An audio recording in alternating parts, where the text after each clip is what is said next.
Hello and welcome to TelecomTV and our exclusive coverage here at the SDN and OpenFlow World Congress in Dusseldorf in Germany. This is a panel discussion. We're looking at whether or not it will be an inevitable fact that NFV will grow its own SDN capabilities in due course. And to discuss that proposition, we have a panel of four who are eminently qualified to answer some of these questions and others. So without further ado, let's make a start. Let's start with the lady on the end, Heather Kirksey. Heather, welcome. Heather is Director of OPNFV. Good to see you again. Great to see you. Next to her is Vinay Saxena from HP, where he is Chief Architect at the Com Solution business. Next to him is Prayson Pate, who is the Chief Technology Officer at Overture Networks. Thanks, welcome. Next to me, an old colleague and friend, Andrew Coward of Brocade, who is VP of Strategy. And let's kick off, folks. So, what do you think of the fact that NFV will inevitably grow its own SDN capabilities? Is it an inevitability, and if so, why? I don't mind who starts first, but just, Andrew, you're nodding wisely there. What do you? Go on then. All right, let me start. So I find it really interesting because when we started deployment of software networking, it was just the NFV components. And the customers that we had, which in the early days were the cloud service providers, had to kind of build their own automation and configuration around it. And well, in a way, we kind of almost thought we were done, and this was a really good way of doing it. And of course, what happened was, as we started much wider deployments with carriers, it became necessary to really look at the automation capabilities and the provisioning pieces, and SDN have really moved into the fore as being a requirement. We were actually very concerned that that would lead to the movement toward kind of proprietary management up and down the stack, which caused us to go invest very heavily in the open source community with projects like Open Daylight and OpenStack to make sure that didn't happen. So absolutely those two things are kind of now coming together in a way that you could previously deploy SDN and NFV independently, but now very much they are intertwined and interlinked in all the deployments that we're seeing going forward. Do you agree, Prayson? Absolutely, and I think, Andrew, you hit a key point, and that is moving virtualization out of the data center and into the telecom network means that NFV has to interact with two other technologies. We already mentioned SDN, but I'd throw in carrier Ethernet. Carrier Ethernet from the standpoint of that's how carriers build access networks, but SDN for the automation aspect. So a term that I've heard a couple of times this week is cloudification as opposed to virtualization. And to me, that cloudification means not only using the virtualization, but also the other aspects of automation, scale, open APIs, ecosystems of software used to build components. You mentioned the open source aspect. Those are all going to be incredibly important in going from these small scale deployments in the cloud to broad deployments that span the entire telco network. Okay, thank you, Vinay. Yes, I think both Andrew and Trice talked about the importance of SDN. I think the other part that we also have to understand is we have different domains of automation and orchestration that have to be intertwined. So how do we look at not just the classical data center networking and the network virtualization aspect, but how do we deal with the carrier optical DWDM networks, and how do we ensure that we can bring all of these things in unison to deliver end-to-end capabilities? And towards that end, NFV is really not touching any of those optical domains or metro, Ethernet or carrier Ethernet segments. So how do we deliver end-to-end services that interact with those components to deliver end-to-end capabilities? So towards that end, what do we need to do on automation perspective? What do we need to do on configuration management aspects so we can deliver end-to-end services which span across multiple domains of carriers network is an important aspect that we have to realize. And the only way you can do that is using SDN technology. So we have to figure out how we work with these underlying technologies in a way that makes sense from upstream northbound APIs perspective. So what do we need to do in the community there? And then work on downstream side with various vendors, with various different standards body to build adapters to ensure that we can activate and provision the downstream systems. Heather Kirksey, what's your perspective on this from the OPNFV viewpoint? Yeah, so one of the things, being an open source project, we kind of see what people are developing and bringing in. And what's been really good is we've had good relationships with the various SDN projects out there. And So we have projects within OPNFV that are not attempting to replicate any of the other SDN controllers, but looking at it in the end-to-end integrated situation. So what do you need to do to get the SDN controller integrated properly with OpenStack or integrated properly with the deploy tool and then test that end-to-end functionality. So we've got projects focused on all the open source SDN controllers, but it very much is focused on how to get them integrated into the platform, not to redo any of their work. So. I'd like to touch on a point that Heather and Vinay mentioned, and that's this. Heather, you mentioned the integration vertically between the controllers and OpenStack, and then you mentioned the interactions between carriers, and I think that's one of the most important aspects. And the MEF has started to do some work on this lifecycle service orchestration, specifically about how do you automate the interface between service providers. So if you're going to have these end-to-end services, the only way that really works, especially if it's under user control, if there is automation. Okay, thank you. One of the arguments that's been pushed out to me quite a bit in recent months is that so-called containerised applications are going to move the locus of the network orchestration towards NFV, again, inevitably. And there are other moves still germinating within the NFV ISG and so on, which will take the process further. Do you think that's correct? And what do you think the logical conclusion of that will be?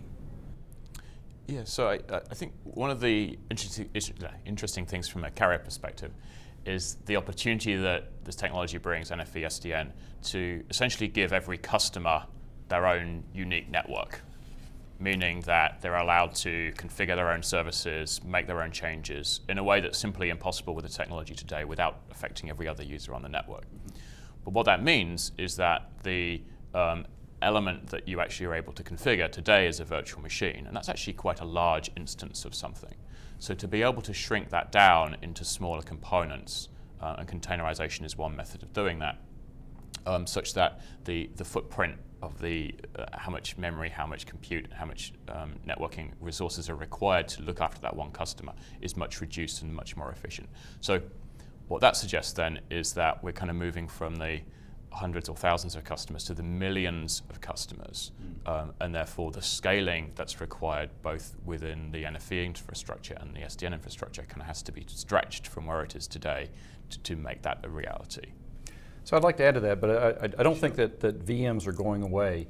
So VMs have the beauty of a complete environment and isolation. So for things like cloud infrastructure as a service, they're ideal. But what operators are working on is virtualized services as infrastructure. So the thousands of users are going to be carried over a infrastructure service that can now be built with components, containers as opposed to VMs. And I think the reason that's going to work is because it's going to be an environment that's completely owned by the operator as opposed to in a cloud where you're trying to contain a user and isolate them from other users. So the operators will be able to get the benefits of these smaller, lighter weight virtualization platforms and drive down costs because of lower compute and memory requirements.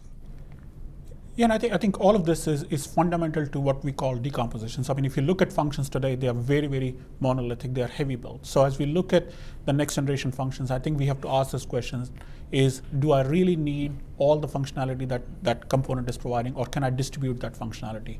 I mean, take an example of a P gateway. It has both control aspect and data plane aspect. I mean, do we really need both of those aspects in the same thing?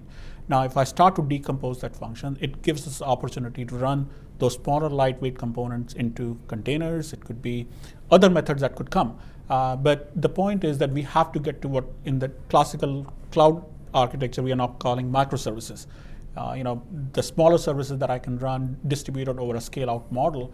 And then, of course, these will demand a lighter weight container model or a VM, which is much more lightweight than compared to what we have today. So I think these models will evolve over time. And I think the reason for that is we can have smaller microservices, and then I can mesh these services to provide end-to-end services, unique, personalized on a per subscriber basis. So I think as we look at that transformation of the functions, we'll start to see different types of technology, whether that's containers or something else in the future. We will see evolution in that space. Well, I think that the point you hit on about decomposing the services and recomposing into innovative new services, to me, that's the most valuable aspect of containers, is the innovation. Innovation, exactly. Yeah, well, definitely. I mean, like right now, a lot of our sort of virtual applications are sort of just software versions of the boxes Exactly. that we're used to. So, that sort of going forward to something a little bit more interesting and innovative will be, I think that's when it gets really exciting. Agreed. Yeah. And certainly, within our community, in the time frame of our next release, we're just trying to get some more basic stuff done. But pretty much everybody says, they're very interested in looking at containers potentially for our third release. So, I hear the tech folks and those folks, and everyone talking about a lot of container and interest. So. Okay, let's move on then. Looking at SDN and NFV, they've always been sort of these points, parallel tracks that meet at infinity, and the yin and the yang of the network, and so on. Do you think the SDN role is going to change, or even be absorbed eventually completely by NFV, or do you think it will exist most usefully in a hybrid NFV black box environment where it would seem to me that there may be more scope for individual, almost I don't know how you quite say it, but give more scope for more originality in a particular organisation at a particular time? Do you see what I'm trying to get at? Well, you said do SDN and NFV meet at infinity? I think they're meeting today, and we've been fortunate to be working with Masergy in a rollout of virtualization at the edge. And one of the and with our friends at Brocade, one of the things that enabled that deployment was that Masergy had a heavy emphasis on re-architecting their OSS and BS systems to enable user control of services. So deploying the NFV was an incremental effort, and it enabled their vision of putting network services under user control. So I think that's an example of where they're coming together today, and they're essential today. Right. Andrew? I think where the jury's still out is whether the control plane of the network will live exclusively in the SDN domain, or whether it will be a hybrid of some parts in the SDN domain and some parts in the NFV domain.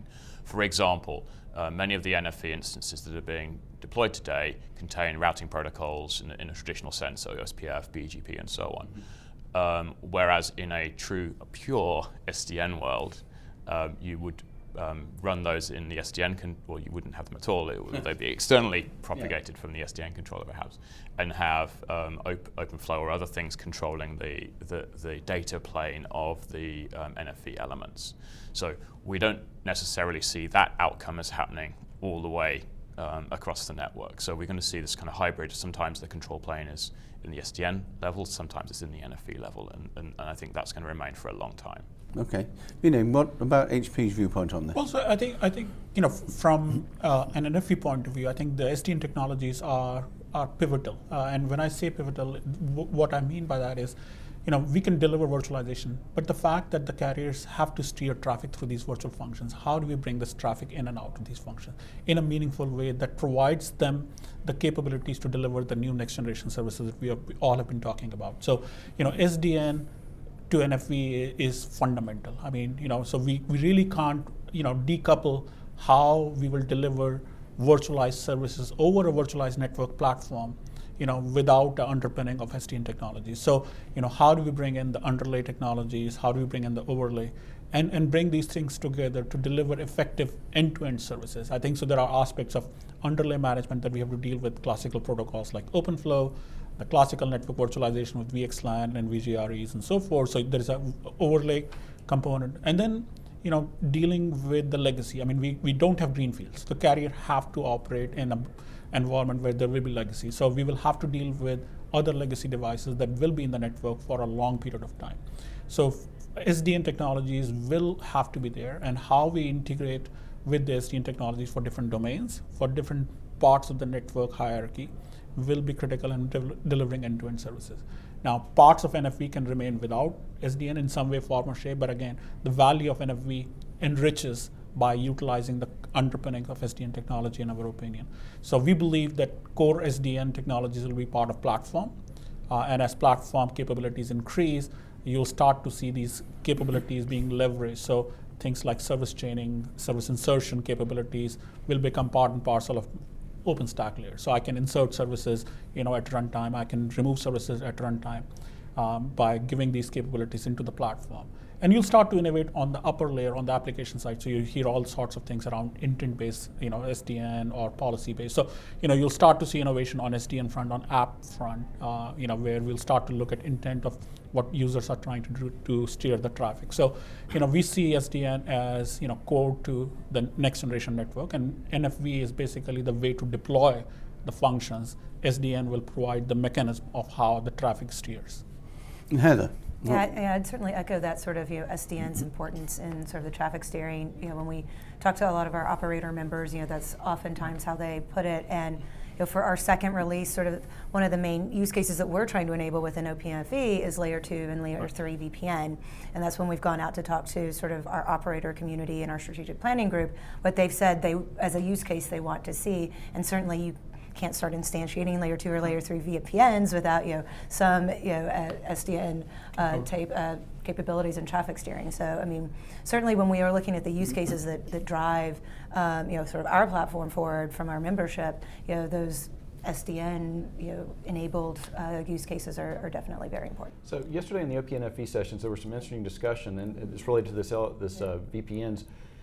What is the balance between doing peering between the controllers versus going up into the orchestrators or higher level systems to do the peering? What's that balance? I'm not sure I'm going to give you a definitive answer on that, but I mean, I think that's one of the things that we're playing around with, right? I mean, I think that's, we're testing it out, like sort of as a testing and integration platform. We have kind of the opportunity to try some experiments, sort of based on different controllers' capabilities or, in their view of the world and, different pieces coming in. So I don't think I'm going to assert a particular answer to that question right now, but I think providing a platform to try to answer that question is something that I hope that we provide the industry. Okay, let's move into the final part of the discussion now, changing the subject slightly to look at what's happening sort of real world. Outside the door here we've got all the proofs of concept stands, the same as last year, more of them, and we're moving steadily forward from proof of concept into trialing and eventually into commercial deployment, and that's going to come. And the emphasis seems very much to be on either fixed carrier networks and the traditional networks, a degree of mobility as well, but there seem to be quite a few problems associated with that area. And then of course the enterprise. And the enterprise seems to me at the moment to be the sort of Cinderella in this, the poor cousin, because it seems that most of it has been, SDN has been based on that carrier stuff rather than in the enterprise. Why is this the case? And what's going to happen in future to bring enterprise into the mainstream, as it were, along with the normal network carriers and CSPs? I think I got two questions out of that. You did. Let me start with the first one. I mean, as soon as you move into the real world, as you described, and deploy, you run slap bang into the existing network.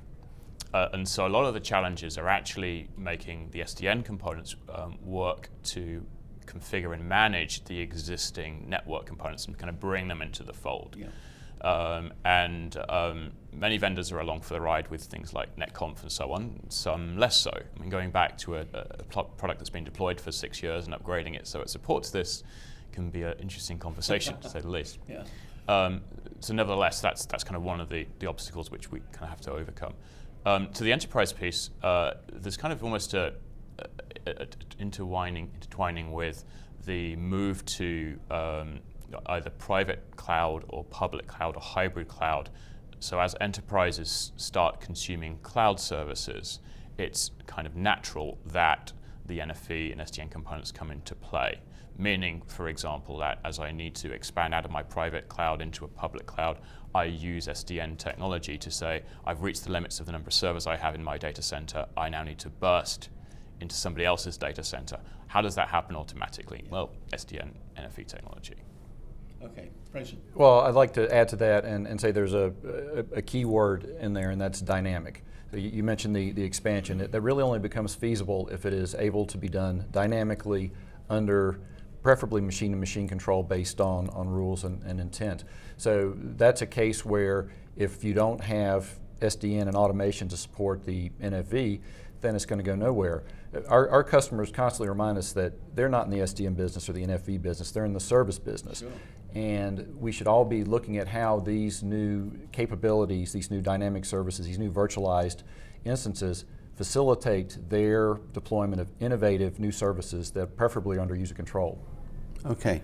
And I think both Andrew and Price touched on this topic. As we look at more of the usage of cloud capabilities for the enterprises, I mean, today the enterprises are leveraging the capabilities of Amazon's, the Microsoft Azure's and Bing's and so forth, but they're all based upon best effort. So as carriers look at the next generation access network, I mean, how do you provide guaranteed services? Because these enterprises are running, revenue generating services. So how do we make sure that carriers can provide a service that they can offer to the customer rather than best effort with a quality of service? So the classical things that we've been talking in the carrier Ethernet realm around guarantee of services, reliability, and programmability across end-to-end. So how do we make sure that these services, when we expand from private data centers to the public cloud, are secured, guaranteed, and they're reliable? And doing it dynamically is the critical part. And the only way you can achieve that is through SDN control of the network part.